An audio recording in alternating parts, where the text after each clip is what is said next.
Hi guys, and welcome back to my channel. Today I'm going to be doing an update on the plumerias that I've been growing in Zone 6, Ohio. Fancy seeing my face today. I know you're not here to see my face though, so let's get going. If you're here to see the update of the plumerias that I've been growing, stay tuned. Alright guys, let's get over to the plumeria. Hi Dooney! Oh, I can introduce you to my other cats, which you haven't met. Dooney! Say hi. Hi, Dune. Dune. Yeah, Dune's not interested. Anywho, let's start with the first three plumeria that I had, and they're about 2 years old. I think two. Yeah, this is the first the second full season of owning them. Now let me tell you how they have done this second year. As you can see, we're approaching fall. In fact, I think tomorrow is the first day of fall. And their leaves are just now starting to go yellow. I did not have any spider mites on these guys this year, so that is absolutely great. These are the first three that I had, so I'm going to talk about them individually. Here we have Dwarf Musk Rainbow. If you guys are growing plumeria for the fragrance, this one is purported to have a spicy fragrance like nutmeg and floral undertones, so I bought it for that. However, it has chosen not to bloom. Yeah, so we're going to move on. By the way, in case you're wondering, this one is potted in a blend of untreated cedar wood mulch, perlite, and potting soil. Light potting soil, as is used for roses in pots. Here we have my second Dwarf Deciduous, which is the one that has bloomed, and you've seen it bloom here in the shorts that we have on YouTube, and it's here on my channel too. I guess I'll link it in the description of this video. This is the one that bloomed quite several times, and for some reason this year, after it dropped its bloom spikes that it had, it did not produce any new ones this year. But you know what? It's healthy, and it grew another branch. Also potted in a very light airy mix and topped with cedar mulch. This is the bulkier mulch. As you can see, this one is like really fine. This is airy. Okay, on over to my big guy. Not you, Dune. Hi. So here we have, this is Dwarf Divine. This one is supposed to have a really nice, strong citrus scent, and it did not bloom. However, it grew very, very large this year, and it has there's this spider who lives on it who has a shell on its back. It looks like a crab. I'm not even getting any closer. I'm zoomed in so I could go near it. So this guy is potted in, as you can see it right there, it actually has lava rock, potting soil, a blend of cedar wood mulch, and some pea gravel as the soil blend. The plumeria have done very well this year, and they were fed on a schedule every month with Hawaiian bud and bloom mix, despite not blooming. So maybe they didn't appreciate the food. Anywho, let's check on the 5 new ones that I got earlier on in this year, or was it the end of last year? So these are the newer ones that I had to root. They were rooted with that method where I actually used a real life egg in the soil. All of them ended up blooming except this one. This was Dwarf Singapore Pink. I did not think it would survive. It was the puniest one, and just look at those beautiful, gorgeous, rounded leaves. It's just great. It's such a pretty little plant.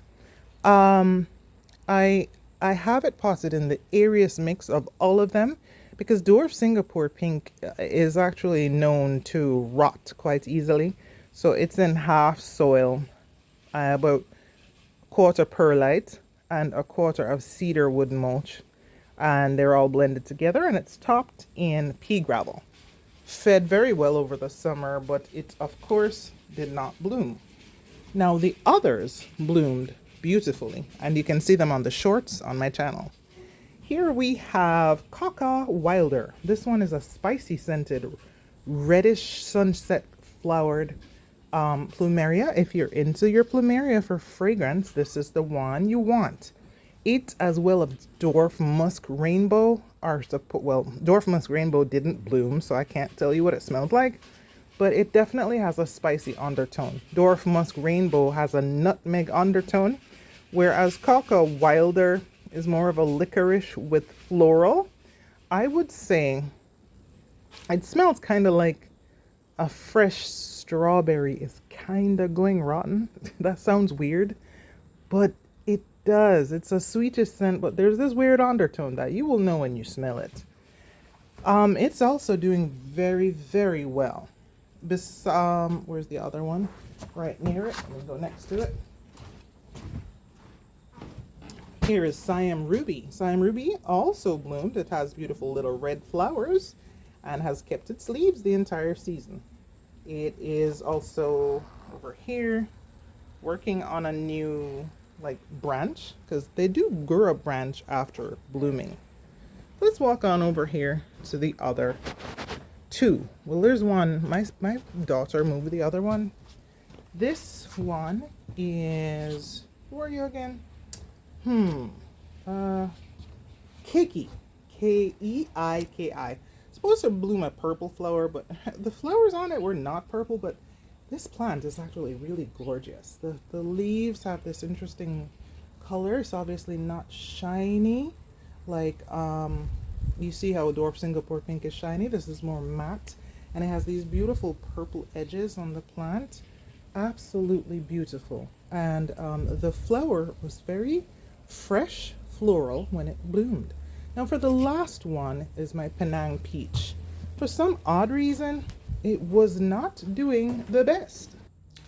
My daughter took it and put it in the greenhouse, saying it probably needs to be warm. The bark got wrinkly, so I'm thinking it may have suffered root rot, because my poor daughter thought she was doing it a favor by watering it a lot, and some of these things you really shouldn't do that. So I'm hoping it actually pulls through. I don't know. I'll see. Not sure yet what's going on. And it didn't grow leaves well. It didn't bloom. It dropped it had a beautiful bloom spike, and it did not bloom it. It just dropped it. And yeah, that's what's going on here. So yeah, as you can see, it is alone in the empty greenhouse. My plants have not been moved in yet for the year, and I do intend to move them in very soon. So that, guys, is the plumeria that I've been growing in Zone 6, Ohio. I hope you guys are doing fine, and I hope your plants are doing fine wherever you're growing them. I have chosen to grow these dwarf plumeria because I actually just really love tropical plants. And as you can see, if they grow on the smaller size and are kept potted, then it allows me to do just that. Thanks for watching, guys, and I hope you're having a wonderful evening, morning, or night whenever you're watching this. If this video was helpful to you, consider giving it a like or a share if someone could benefit. It's free. In addition, I would also like if you could subscribe. That is also free. And that's how you could let me know what you like to see, and I could know what you too are going through in your growing journey. Thanks for watching, and I hope you're having a great day. Take care. Goodbye. Hi, Dune. Dooney. You just ignoring me? Yeah, that's fine too.